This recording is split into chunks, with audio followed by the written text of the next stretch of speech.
So, how's everybody feeling after yesterday? We did not get any Sonic announcements at the PlayStation State of Play. I gotta say, I didn't think that was gonna happen. I thought maybe there was like a 15% chance we could see Crossworld DLC or a spin-off or something of that nature. As far as mainline game goes, this whole Sonic Eclipse thing, I never bought into it. Everybody on the timeline right now is doom posting about the Sonic franchise. When is the next mainline game coming? The simple answer to that, after seeing yesterday's State of Play though, is it's probably gonna be a while. I don't think we're gonna see anything until at least June. What we anticipate to widely be viewed as a sequel to Sonic Frontiers, not in name, it doesn't need to be called Sonic Frontiers 2, but Sonic Open Zone Game 2 is probably not coming until 2027, and the absence of this game at PlayStation State of Play only further confirms this. I never really thought it was going to be showcased at this event, but I don't really find it realistic that this game's going to get revealed sometime in like June, and then we'll have a release within the next 6 months, because that wasn't the timeline with the original Frontiers. They revealed it, and it took them over a year and a half to actually release it. This is the 35th anniversary of Sonic, so it feels like the most realistic time for them to tease the game is sometime this year, do like a Sonic Central, or maybe at the Summer Games Fest, we'll get like a little CGI teaser, and then they'll release it the year after the anniversary year, because that's what they did with Sonic Frontiers. The gap between Forces and Frontiers was 5 years, so maybe the gap between Frontiers and Frontiers 2 will also be 5 years, considering that the game is going to have a higher budget. This just kind of makes sense. This seems like the most realistic timeline, especially if you want the game to actually come out good. So yeah, that's kind of my current take on what's going on with the new mainline Sonic game. 2027, lock it in. We'll get a reveal this year though, but that's not the only source of doom posting, because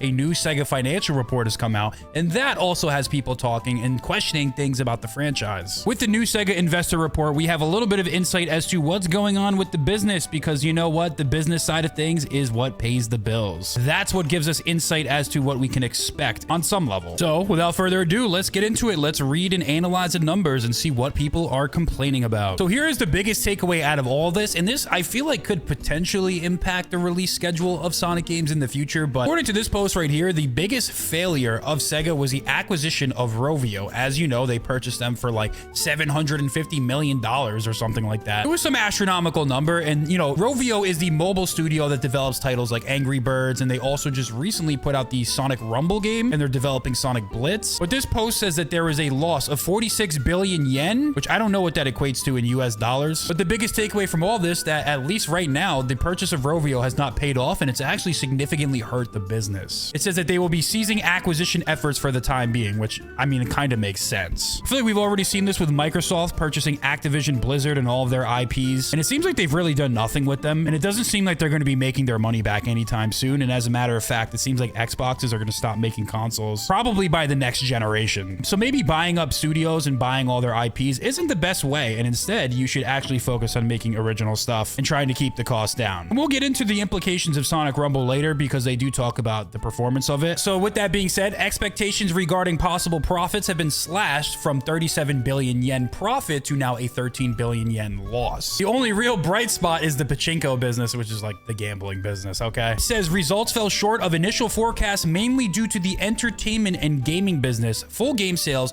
new free-to-play titles, and Rovio's performance fell short of expectations in the entertainment. So for this fiscal quarter, gaming sales were down. This post says right now Sega is betting on a boost in sales through sales campaigns and the release of Yakuza Kiwami and Dark Tiles, the launch of Sega Football Club Champions, and the start of broadcasting Bakadu. So with respect to the release schedule, if you look over to the left of me, these are the games that already released. So in this fiscal quarter, Sonic Racing Cross Worlds is a part of this report, allegedly. Also, you have Sonic Rumble. As far as future releases, there is nothing about a new Sonic game, probably because it hasn't been announced yet, but hey, listen, nothing to speak of yet. So here's what they said about Sonic Rumble. None of this is particularly surprising to me, but they said various KPIs, particularly customer engagement, fell short of expectations. They plan on strengthening their operations through updates and other measures. So Sonic Rumble, as of right now, is kind of a flop. And then as far as the release schedule goes, it says they are now planning to only release 4 major titles this year, a decrease from their last projections. Listen, Sonic fans, I don't know if we're going to get a major title this year. It says initiatives for the next fiscal year: entertainment, contents business, plan to release 4 major titles for mainstay IPs, maximize profit through potential enhancements of sales capabilities, continue to expand transmedia business. They have the pachinko business, don't really care about that. Gaming business, it says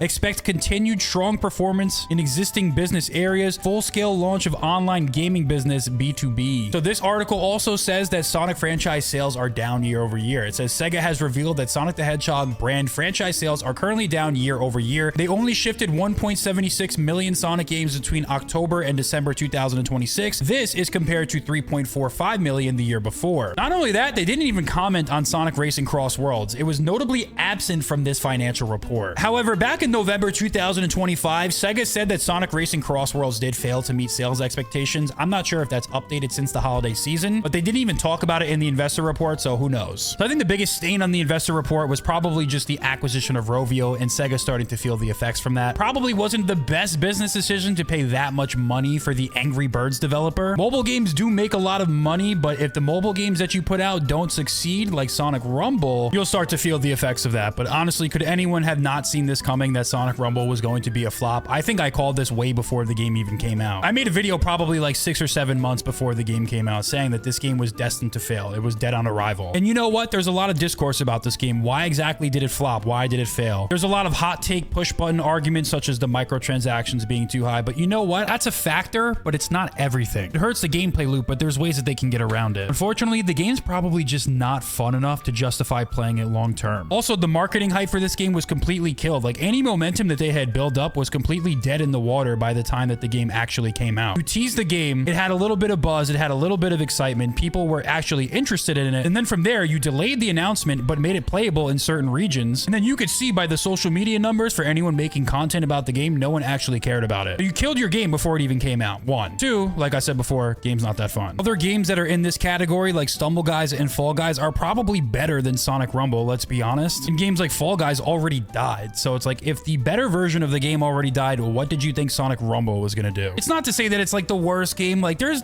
some fun to be had, but I don't think it's fun enough to be like this social phenomenon like Fall Guys was when it first released. It definitely needs to do a little bit more to attract new players. Like, I don't know what the value proposition to play this game is other than the fact that like you're just like a Sonic fan. It's kind of a shame that this happened to this game. I want it to succeed. Like, I hope it does well. I think more free-to-play multiplayer Sonic games are definitely a positive. It seems like there's some passion behind it. Like, some of the cinematics are cool. The OST of the game's really good. You get to see all these new costumes for the characters. Sonic characters that aren't normally playable get some representation in the game. But for right now, it just seems like this game did not pan out the way Sega wanted it to, and I'm not really sure what they can do to fix it. I really do hope that they do, though, and I am rooting for them. But one of the lessons of this is that this game was a masterclass on how to not market a video game. And then for Sonic Racing Cross Worlds, yeah, the game probably undersold a little bit, but who cares? The game was received very positively by fans, and just because the game's not like as popular as some other games, does that mean you can't like it? You know what I mean? The biggest problem that this game probably had is that it was going up against Mario Kart, and because it's the same type of game, like these are literally 2 kart racers, there's probably only one kart racing game in your budget. You know, like you're a parent buying a game for your kid, you're like, oh yeah, it's the Mario game, I'll just pick that one up. It also doesn't help that the game was $70, but ultimately we have to be happy with the fact that the game was released in a good state. It got a good review score, and the biggest thing is that people were actually happy with this game. Like, a lot of players liked it, so shouldn't that be the most important thing? I think this social media thing where people are like obsessed with counting other people's and companies and sales numbers and stuff like that, you gotta take a step back for that sometimes. I know I'm talking about it right now because, you know, I do find this stuff interesting, but the biggest thing for Sonic, the biggest takeaway is the bread and butter is obviously platformers. We want to see the next mainline game, and these numbers give us a little insight, gives us a little behind the curtains. Seems like 2027 is going to be the most realistic anticipation for the next 3D mainline game. Doesn't mean a spin-off can't release this year, or a remaster, remake, whatever, but that's what we're dealing with. A lot of Sonic fans are doom posting. Let me know what you guys think about this stuff.